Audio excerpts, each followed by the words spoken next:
यावर्षी आपण बिरसा मुंडा कृषी क्रांती योजनेतून आपल्या सातबाऱ्यावरती एक विहीर मंजूर करून आणली होती आणि त्या विहिरीचं काम देखील पूर्ण झालं व्यवस्थित। आणि आता मी आपल्या त्या विहिरीवर आलोय।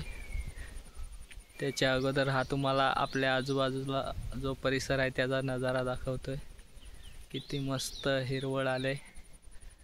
आणि उन्हाळ्यात जेव्हा विहीर खोदली तेव्हा वाटत होतं की विहिरीला पाणी लागणार नाही म्हणून, पण शेवटी थोडंसं पाणी लागले। परंतु आता पाऊस लागल्यानंतर आपण खऱ्या अर्थाने त्या पाण्याचा अंदाज घेणार होतो, किती पाणी लागतोय किती काय।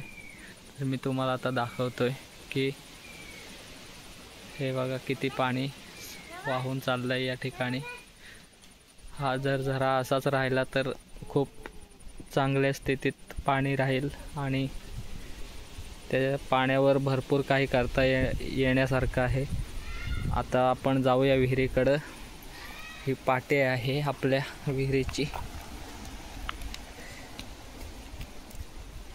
पप्पांच्या नावावर ही विहीर आपण मंजूर करून घेतली आणि आता पाणी पाहूया आपण विहिरीमधला।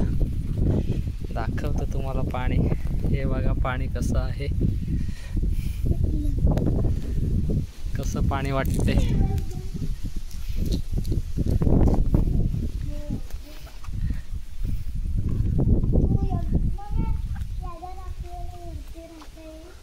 हे बघा पाणी, थोडासा कचरा पडलाय त्याच्यात, तो कचरा काढून टाकावा लागेल।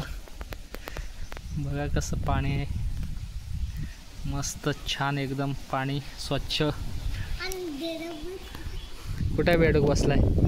हा, एक बेडूक सुद्धा आला याच्यात।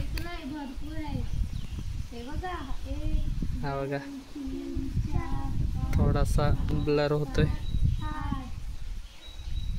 किती इकडे पण बसलेत साईडला। एवढी बेडकं गेली कुठनं? 11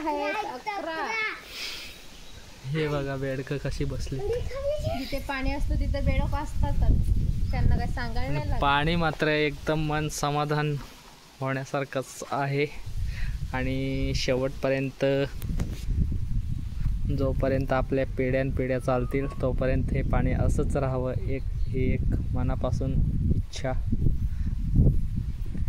धन्यवाद। पुन्हा एकदा आजूबाजूचा निसर्ग पाहूया।